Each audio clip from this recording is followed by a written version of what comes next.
Hello! It's a new year, I have a new chair, I have a new background, which I'm still experimenting with, but we'll see how I like it. And so I thought we would start out this interesting year with a little bit of a lighthearted video, especially since my last one was a bit heavier in terms of, real talk, mental health, and all that. So basically what I'm saying is I'm going to talk about more characters that I roleplay. As the year's gone on, last year, 2020, I got a lot more into role-playing games, probably because there wasn't a lot to do and they transferred fairly easily into online spaces, which means I could play to my heart's content without actually leaving my house and risking quarantine. And that has only continued, especially since I don't have a full-time job right now, so I'm spending a lot of time at home, away from all my friends and, familiar stuff. And then of course we can't really go out because, yeah. So I started playing a lot of games, whereas before I would be in one game that would be maybe once a week or once every 2 weeks. I'm now in, I believe it's about 5. Wait, let me check. I have a couple games with the same group of people that alternate every week. So let's see, I have one on Monday, one on Wednesday, one on Friday that can be two possible games, and then one every other Saturday. So that's 4. Yes, I think that's right.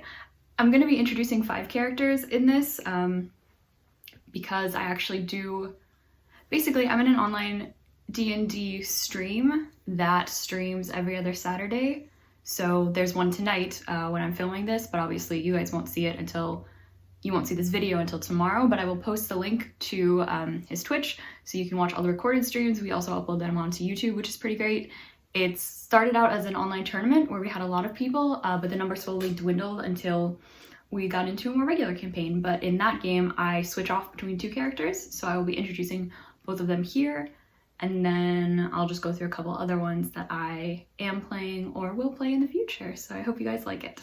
Alright, starting off with the tournament, I will start with my original character.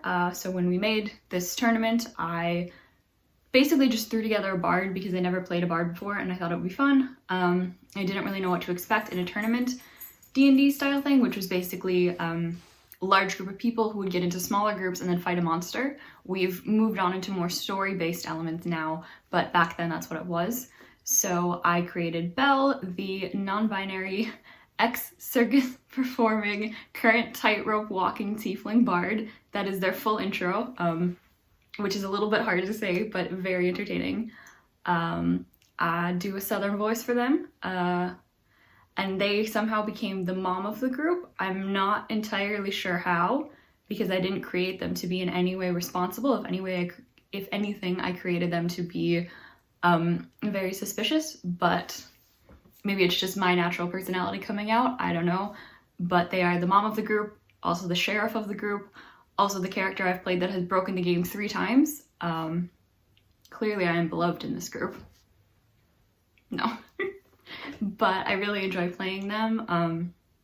It's always really entertaining, and I do like being a bard. I like performing, so this is fairly obvious. Now, the second character that I play in this campaign is actually one of my TikTok characters, which I introduced in this video, see card above. So Delilah from the Wix Academy. Basically, I think I put her in one of our chats in the Discord group, and the DM liked her so much he asked if he could use her as an NPC, and I said yes. And that was so fun that I was basically like, what if I just played her in this campaign, because I love her. So I worked with him and she became a psionic, so psychic sorcerer, which is really fun. She does use a wheelchair. In this campaign, her wheelchair is made out of like animals that love her, like snakes and things like that. I don't know how to describe it besides that. But she's an empath. She can read people's emotions. She can talk to animals. She can breathe underwater. And she's also just a little ray of sunshine, which is fun because a lot of the characters I play are kind of like dark and moody. Belle certainly is. And so I wanted to make a character that was just really nice. And being in a band of mercenaries was like totally new for her and really confusing, but also she's really excited and she just wants to help everybody and just be really nice. So yeah, I really like playing her. She's really entertaining. And it makes me remember the Wix days, which is fun because I miss those a lot. And I have debated refilming or filming some more stuff as her. I'm not quite sure how, considering the tag is more or less dead and I don't have as easy access to my wheelchair because we keep it in the car here, because I'm currently living in a house with stairs, so it's a little bit harder than when I was living in an apartment and I could just grab it because it was by the door. I originally created Delilah to sort of be a conduit for all my emotions, also because I thought it would be funny to make an empath that couldn't control her own emotions. And it's just kind of a nice mental break to play her. So that's what we'll be playing tonight. And yeah, I'm really excited about that. I think this is her first battle.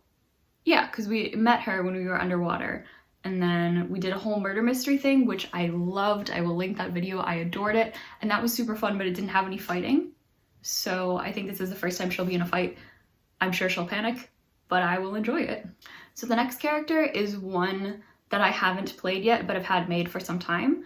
In my Outcast Inferno campaign, which I also made a video about, although I never really finished explaining the campaign, and at this point, I can try if people are interested in that. A lot of stuff happened. But anyway, we finished that campaign, and our next campaign is going to be in the same universe, but in a time skip. So a lot of people are going to be playing the same characters that they played before, but I wanted to create a new one.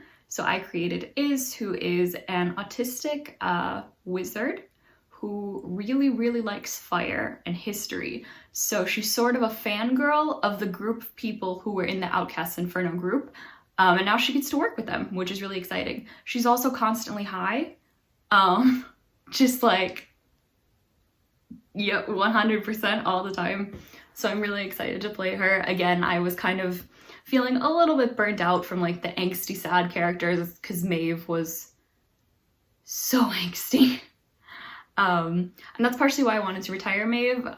From a story standpoint, I felt like she had been through enough trauma. She eventually ends up killing her lover and the father of her child, and also watching her child die, but then not.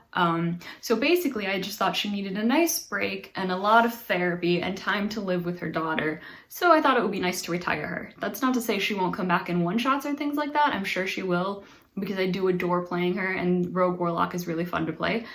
But yeah, I think she just needs a nice little break and like a cup of tea and no more trauma for the foreseeable future. The next character is actually not in a Dungeons & Dragons group. It is in a Mutants and Masterminds game, which is a superhero game. And we are playing a sort of sky-high-ish high school for superheroes. And so I and my boyfriend created a pair of characters called the Gemini Twins. They are very star-themed superheroes. Their names are Cass and Paul from Castor and Pollux, the twin sons of Dionysus, who are also the constellations, because star themes. And so the way Mutants and Masterminds works is there are different types of heroes you can be. So Paul is a, I am forgetting what the technical title is, but he can like copy people's powers. So he's actually super powered, whereas Cass, all pronouns, so I'm just gonna say they for now, whatever, doesn't actually have any superpowers, but is very into the idea of being a superhero. So they have all these gadgets and they're fabulous and they're really gung-ho about being a superhero and like saving the world and being the boss, and Paul's just kind of like, eh. And so together they make a functioning team somehow. I had a lot of fun designing Cass's whole like gear and weapons. So they have a force field bracelet and a dimensional portal that's a bag, think like bag of holding, so they can carry a lot of stuff. And they have heels that are stilettos. So stilettos, the heels, but also stilettos as in the knives, and glitter bombs. And I think the shoes can also fly like a jetpack, but shoes. So yeah, they're pretty fun to play. They're a lot more bossy and meaner than I am, but I really enjoy it. And I liked trying out a different role-playing system because I am so comfortable in like Dungeons & Dragons that it was kind of nerve-wracking but also exciting to go into a new system. So I will admit, for me, it's more than a little confusing, but I figured it out. I got some help. We're working through it. And my final character is one that I haven't played yet, but I will for a new campaign. This is back to Dungeons & Dragons, and that is Marisol. and she is kind of going back into my angsty ways. She's an Aasimar who thinks she's a human, and a sorcerer who doesn't want to be a sorcerer and tries to not use magic and hide the fact that she has magic. So the adventure hook is that we're all coming together because we have a piece of parchment that shows part of a map to something we really want in this like lost city, I think. So Marisol really wants to find someone who knows about her family and who will take her magic away, because she thinks that the magic will make her a bad person, or that she already is a bad person and the magic is just an expression of that.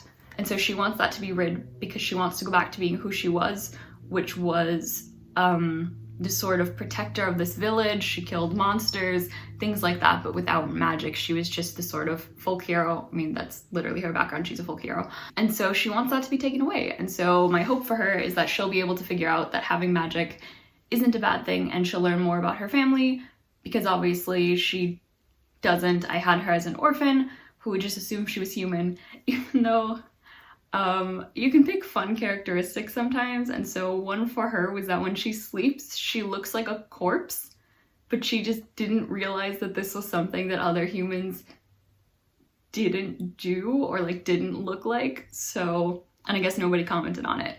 So yeah, she's definitely angsty, but I also had her being very like good at the core. Maeve and Belle are both more angst-filled characters, but they aren't necessarily good. I had Maeve as chaotic neutral, and Belle I think was probably lawful neutral, but they also might be chaotic neutral, I'm not sure. But for Marisol I had lawful good, because she really just wants to save the world, but you know, deep dark secret, fears, all of that. I'm not projecting at all, totally. But yeah, I'm really excited to play through some of these characters. If you are interested in watching the D&D tournament stream, as I said, I will link it down below, the Twitch and YouTube channel. I would highly recommend it. Everybody's really good. We're really funny. I always have a ball when I play, so I think you'll enjoy it as well. But yeah, I hope you guys are having a decent 2021. We'll see how things go. I'm hoping to get back into a more regular upload schedule, and I will see you in the future. So, bye.